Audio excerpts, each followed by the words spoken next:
hi everyone. We're back on the Chatterbox, which is Titan Company's flagship podcast show. And today we are here to learn about the international business division of Titan. And with me, I have Diny and Gaurav, who are here to sort of help us understand IBD a lot more and a lot better, and tell us about their adventures that they've had overseas, taking Titan globally to places. So yeah, super excited to be doing this today. Welcome, Dini. Welcome, Gaurav. Happy to be here. Yeah, Dini, we'll start with the why, right? Titan is one of India's most loved brands. Why did we even feel the need to venture outside? Sort of, we know the company has had a very specific focus internationally since 2019. So, can you tell us the why about it?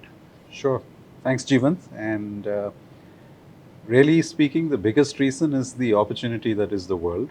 I mean, India is a large market, the world's most populous country, but there's a whole bigger market out there internationally, and that's what we wanted to go after. We felt that it was important that we chase after that market and do it across all of our businesses. So while watches has been outside India for many years, we wanted to take our jewelry, our eye care, our fragrances, and eventually at some point in time, the Tanera business as well outside of the country.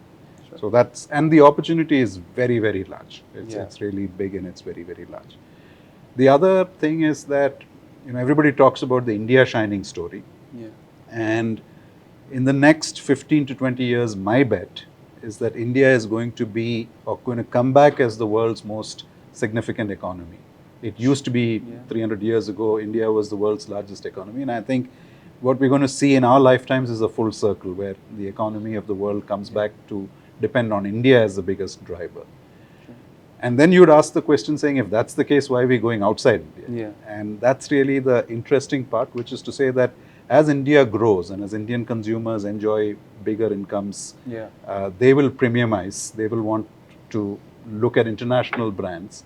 And therefore, it's important that Titan Company takes its brands outside of India, because the paradox there is that if you want to sell well in India, you've got to be an international brand. So these are the two factors. One, a very large opportunity with the non-Indians. And second, it's important that we take our brands international. Got it. That's super insightful to me. You actually touched upon the growth part of it as well, right? So, if you have these engines of growth sort of working for you, what do you think the growth story looks like for Titan IBD, say in the next 5-6 years? Would you say that doubling every year for the last 3 years and continuing to double for the next couple of years would be exciting? Super exciting, I'd say. So that's what we've been doing. When we started the sort of rejigged IBD in 2019, 1 year later, 2020, we opened the first jewelry store in Dubai, in Meena Bazaar. We are now up to 15 stores, 11 in the GCC region, and and Singapore too. Sure. And 4 in the US. So that's been a really rapid rate of growth. What we are looking to do is get to a number of about 25-30 by the end of this coming financial. Sure. And eventually get to 50 Tanishqs around the world. I mean, we think that that's not too difficult to do. Yeah. And it's not just in jewelry. I'm going to let Gaurav pitch in for the watches and the eye care story. Yeah, so for watches, we've been there internationally for the last 30 years. I think at one point of time, we were there in close to 40 plus countries. But we're changing track. I think what we're trying to do is we're trying to reduce the number of countries in which we are present in. Traditionally, we've always catered to the Indian diaspora because that was the low-hanging fruit. But now we're going after the non-Indians as well. I think we have a fantastic product. Our watches are fantastic. I think our customer value proposition internationally is strong. I think what we need is the correct go-to-market strategy. So we've identified a set of our priority markets, and the idea is to go deep in those markets and play the market share game. Even with eyewear, I think we opened our first store about 1.5 years back in Bajuman in Dubai. Did fantastically well. We catered primarily to the Indian audience there, but we've opened 3 more stores, and all 3 of the new stores that we have are about 50% of the audience that we are getting, the 50% of the customers that we are getting is primarily non-Indian. Sure. Again, with Titan Eye Plus, The service is fantastic, the product is fantastic, and the customer value proposition, I would say after jewelry, I think it's the strongest customer value proposition we have amongst all our brands internationally. So there's no reason why we can't succeed with eyewear globally as well. Right. So interesting. You mentioned that the Indian diaspora outside has been like uh, a low-hanging fruit, in so to speak, right?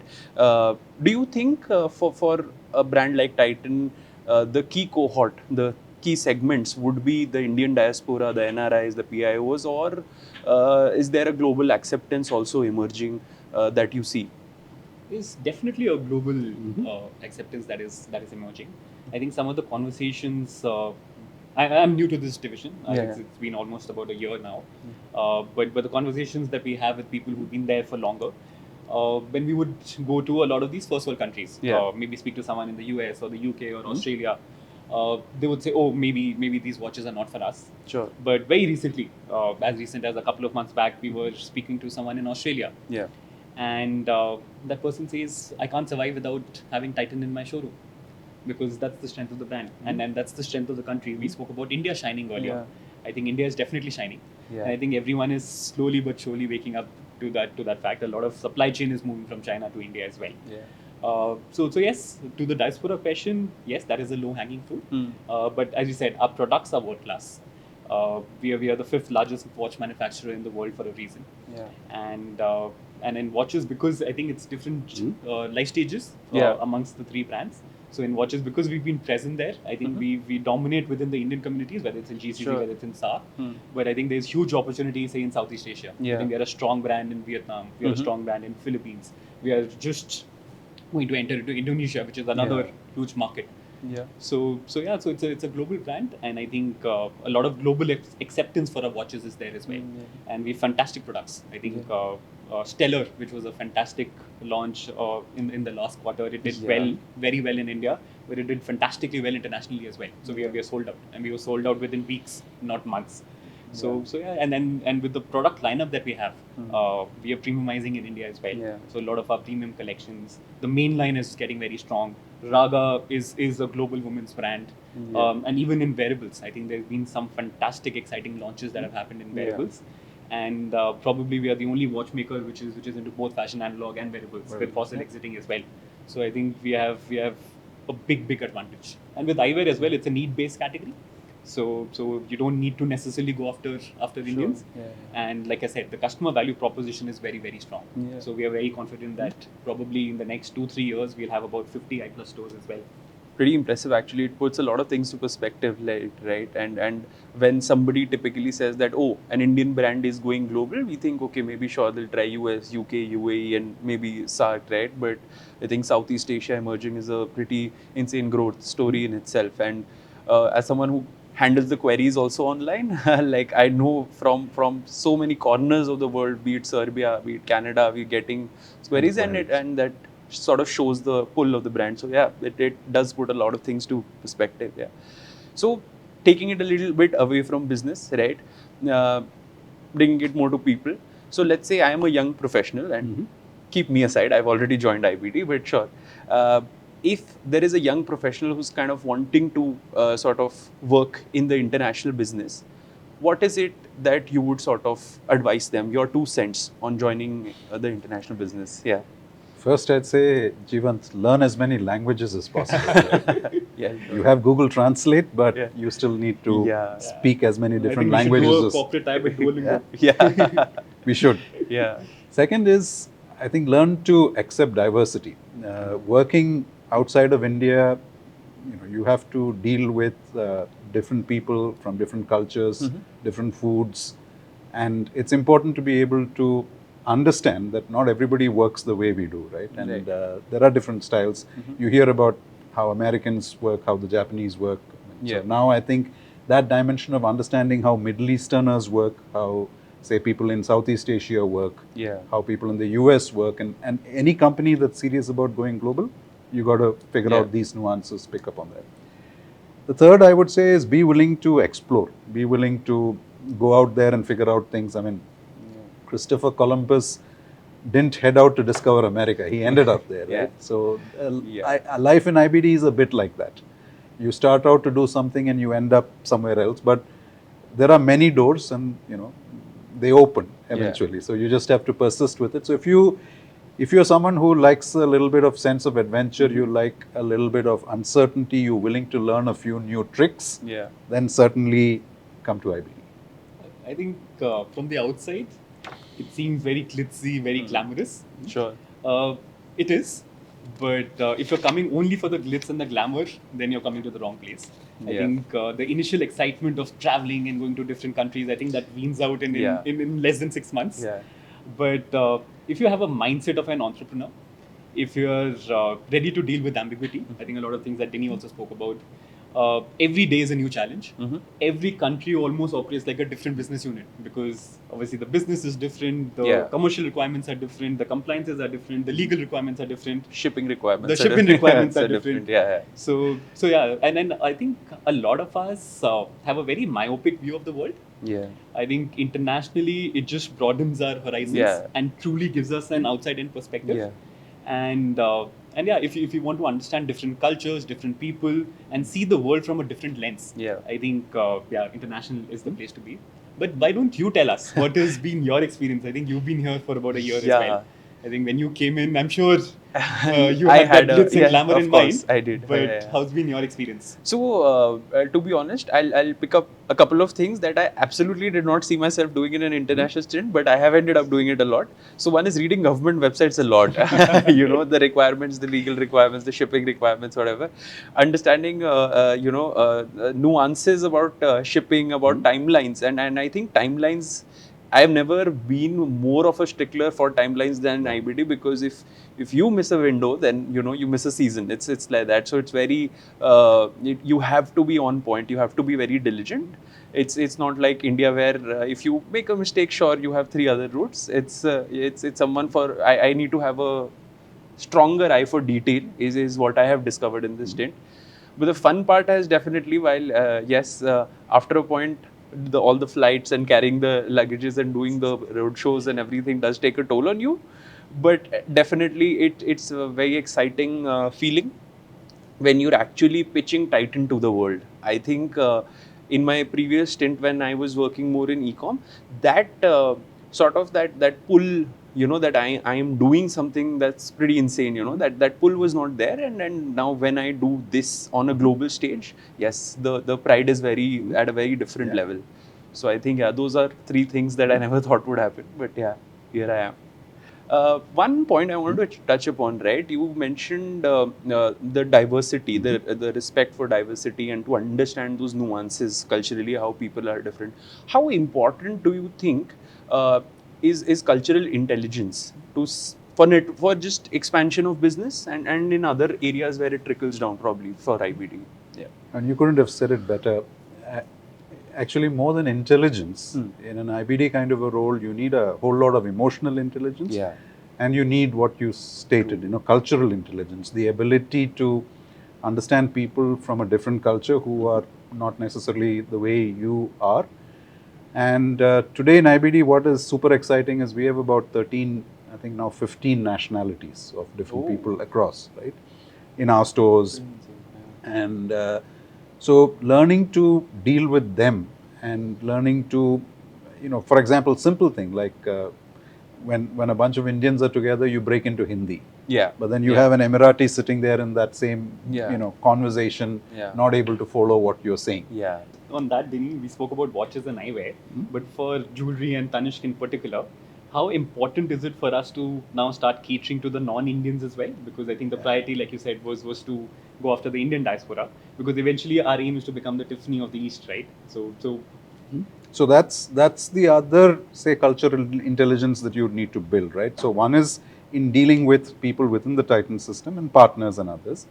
But if you truly want to serve the globe, then what you also need to do is you need to understand your segments of customers, right? And so an HNI in Dubai, and we've all seen Dubai bling, right? Behaves very differently from HNIs in India, right? Dubai has several Pakistani HNIs. We need to serve them because, again, the interesting thing in Tanishq, what you said is we are not just serving Indians today. A lot of South Asians, people from the SAARC countries, come to Tanishq in Dubai because the sensibilities are pretty similar. It's not as if Pakistani Punjabi is any different from a Indian Punjabi, or for that matter, a Bangladeshi is not very different from a West Bengali. Right? Yeah. So we're all part of the same subcontinent, Yeah. and therefore a lot of that extension to South Asians, and then over a period of time extending further, the Middle Eastern sensibility Yeah. for jewelry particularly is again intricate jewelry, gold is Sure. preferred. So there are a lot of similarities, and these, in a way, degrees of separation, we take them one by one and keep Yeah. extending ourselves and reaching out. So being able to understand various customer segments, and eventually even being able to understand the mainstream Western consumer. Yeah. Right? I mean, Dubai is a melting pot of 200 plus nationalities, and Yeah. you have everybody from Filipinos to Americans to Russians to Yeah. Chinese out there. And therefore, being able to build that capability or the cultural intelligence to be able to serve all of these different communities, I think is really, really key Yeah. to make it work in IBD. Yeah, yeah, true. So, on that note, right, like you said, you have to figure the nuances and what is important for their culture and everything. So, from a jewelry perspective, let's say, wedding has always been like a big buying occasion, right? I wanted to understand is that because for jewelry, let's say that becomes a tentpole event, right, for a customer's journey. Now, does that also translate across other cultures? Do you see that in US and other places? And Absolutely. So, there are, I'd say, a couple of aspects here. I mean, Indians, wherever they go, remain rooted yeah, to India, and therefore the wedding is that one aspect or that one event which then sort of brings everything that is Indian back to the Yeah. forefront, right? The rest of the time you're working, Yeah. you're doing your day job, you're blending in, all of that, Yeah. right? But the moment the big fat Indian wedding happens, then Yeah. everybody comes back, and until now you had to make a trip back to India to buy Sure. jewelry, to buy your outfits, all of that. But now increasingly, with Indian brands like Tanishq being present there, Nalli being present there, Yeah. Manyavar being present there, you're able to get what you want Sure. out there. So, and the other cultural nuance here is that Indians around the globe, and particularly you can see this in the US, are really much more assertive about their identity today, Yeah, right? yeah. I mean, the pride of being Indian, Yeah. the pride of Indianness, whether it is Indian girl wearing a lehenga to a prom or celebrating Indian weddings, and many of these are becoming more mixed. So Correct, you have a correct. Indian bride marrying a Yeah. American, and Yeah. the families now are multicultural. True, So a true. lot of these aspects are coming together. Yeah. And one interesting challenge this poses for us, particularly in the jewelry business, is each of our stores therefore needs to be a little India, an India in a box, right? Yeah. Accommodating all of this in one store sometimes is a challenge, but it is something that we are learning to do better and better as we go along. Yeah. And how do the trends flow through, Diny? So typically what we've heard is for a trend to flow through from the US to Europe to the Middle East to India, it takes about 9 years. Do you think we are in a better position now with our international presence to capture those trends as and when they're happening? So that's one of the intangible values that we felt was important or would really come through when we set up IBD. And in a way, if you look at it, a lot of these markets are more evolved. So when you walk through malls in Dubai, and I'm using Dubai more than the US now because I think from a retail evolution standpoint, Dubai is probably ahead of the curve, right? The kind of VM that you see, the kind of shopping experiences that you see are very different. If you look at the maturity level of the market, so the US is a 95% diamond market compared to India, which is a 30% diamond market, right? If you look at in watches, the breakup between luxury products, analog fashion products, and wearables, you will see that Western markets are much more or have a much larger share of luxury and wearables. India is catching up, right? So I think it's fair to say that markets like the US, Western markets, Europe, are probably 10 years ahead of the curve. A market like UAE is about 5 years ahead of the curve. So therefore, by learning to play the game across our various businesses in these markets, we are actually, in a way, preparing for the future and practicing for some of those trends that would come into India. So I think that's really helping us. It helps us learn from these trends and Yeah. stay ahead of the curve compared to other competition in India. In any case, a matter of years, and many of them are already here, more and more of these international brands are going to come into India. So, right? So the Indian consumer is not going to see us separately from international brands. They're going to compare a Titan with a Casio, with Sure. a Citizen, Yeah. which they are already doing here. But later on, a Tanishq with a Tiffany or a Cartier. Yeah. So I think it helps us prepare. The other big thing that's been happening, and it's been the flavor of the last decade or so, is the rise of e-commerce.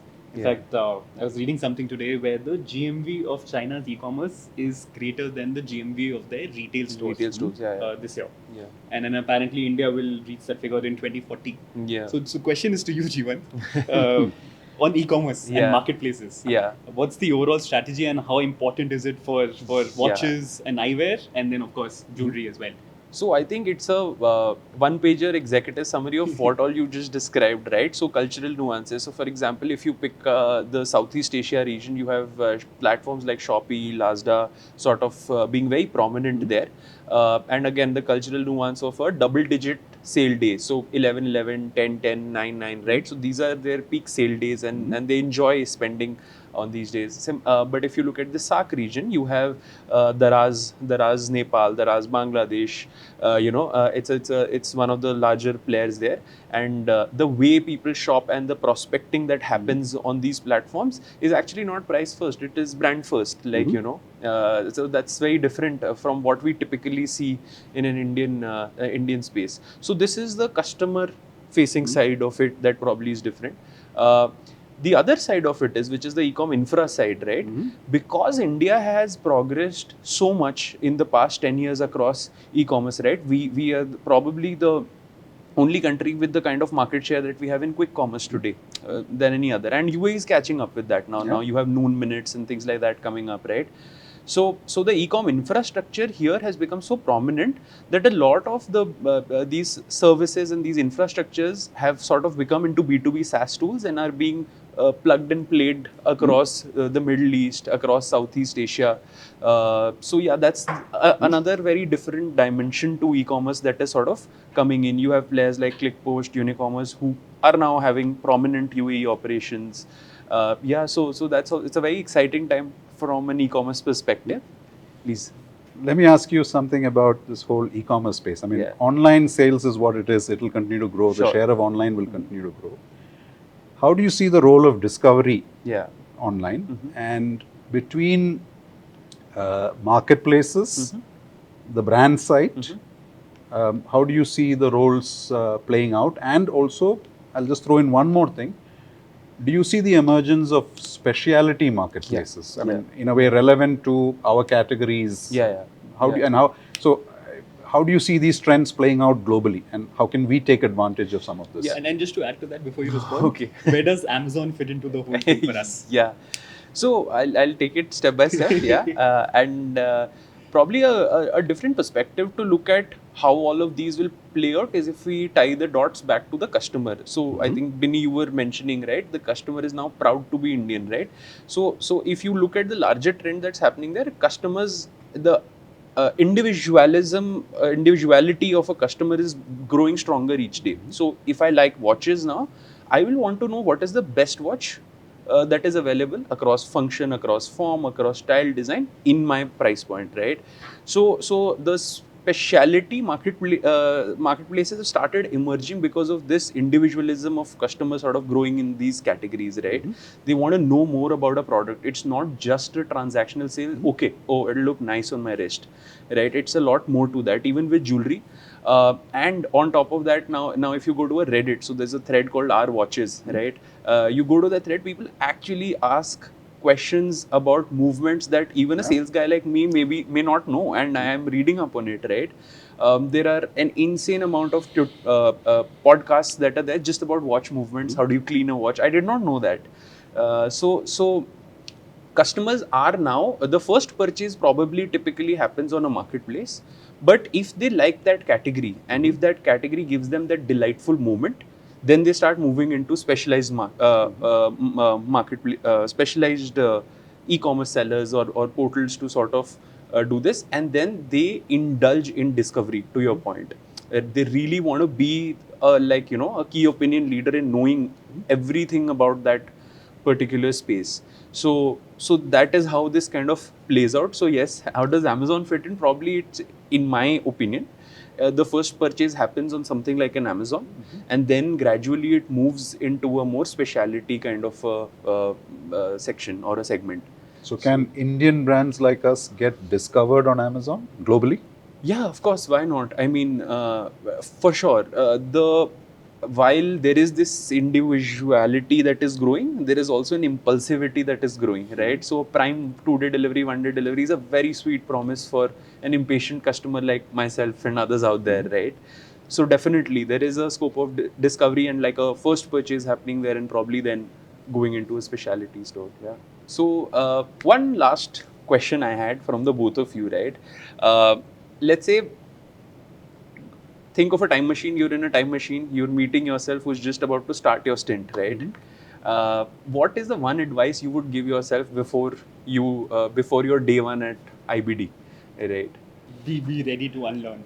Be ready to unlearn. Okay. Yeah, I'd say that, and I'd say be open, right? Because you're going to Sure. get a whole bunch of experiences that some of which you anticipated, some of which you totally haven't planned for. And I think the more open you are, the more you absorb, the more you learn. I mean, whereas another way to play it is, oh my God, I mean, all of this is going wrong. This is difficult. Yeah. You get into that aspect saying things are different from the way I'm used to.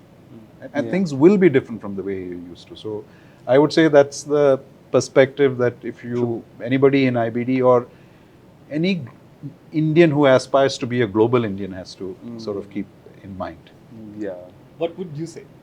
I would tell myself, figure out time zones quicker, because it still takes me a lot of time to figure out when to set the meeting with the partner. So yeah. Jet lag is one of the side effects of being part of Yeah. IBD. So you learn to deal with it. Yeah. That was one of the first things I learned when I called any of the business managers. What time zone are you in? Because that was very, very important. So Yeah. that becomes very important and pertinent. Yeah. And another thing I would say is that be prepared to work 24/7 in the sense that Yeah. work never stops, Yeah. right? Because there's always some part of the globe that is like last Diwali, we pretty much, by the time we shut shop in San Francisco, Yeah. there's Singapore a opened, Yeah. right? So it Yeah. was like a 24/7 Diwali for us. So Yeah. that's the way life is when you're in a global team. Yeah. You just have to figure out how to find your work-life balance. Yes. Cool. So, one question I've always been wanting to ask both of you. So, what is your absolute favorite city that you've discovered in your IBD stint that you absolutely love? You want to go first? I'm thinking about it. Okay, so let me go. So for me, it was always the larger cities. London was my favorite city. I think New York kind of came along the way, and say San Francisco too, because these are large cities, melting pots, fun, lots of stuff happening. Sure. But I'd say that's changed, and now a lot of these cities, the inner cities are sort of going through their own struggles. Crime is up, people are moving out, all of that is happening. And safety is also a question. So actually I was thinking about it, and it is Dubai. Dubai, to me, today offers the best of all worlds. It's got lots of interesting things to do. If you're into cars and motorcycles, then there is the Autodrome. There's a whole bunch of other motorsports activity that happens there. True. The Yas circuit. Yeah. If it's culture, Abu Dhabi today has the Louvre. There's a Guggenheim that's coming up. The Grand Mosque is worth visiting. Yeah. Food. I mean, you can't beat Dubai. I mean, it's actually, every restaurant that you find in every part of India, you'll find in Dubai. So there are more Indian restaurants from around India than in Bangalore in Dubai. So I think for all of those reasons, Dubai ticks the box for me right now. Interesting. For me, in terms of all the cities I've traveled to for work, the country which excites me the most is Vietnam. I think Okay. there are a lot of layers to that country, and it's very very exciting. Yeah. Still yet to discover it fully. Mhm. But yeah, Vietnam is very exciting. Yeah. Haven't been there as yet. Looking forward to go there in June. Yes. Yeah. We're doing a big press launch there. Yeah. So for me, it's a two-part answer. Like my favorite place is also Vietnam. I've also recently been very sweet people. Food is rough. But actually, my top one city after my IBD stint has become Bangalore. I love coming back home. Like Yes, So, yeah. that's there. There's nothing better than sleeping in your own bed. Exactly. Yeah, I love it. Couldn't agree more. Cool. It was a fantastic conversation, and I was not at all nervous. I don't know the camera shows, but yeah. No, it was fun learning all of this from you. I think we've also never gotten the chance to dwell so deeply Yeah. into IBD. So yeah, thank you for your time, and it's been a fun session. And then next time we should tell Sirish to do this in Toit. Yeah. So that's it. Over and out from the Chatterbox. Looking forward to the next episode. Thanks, folks.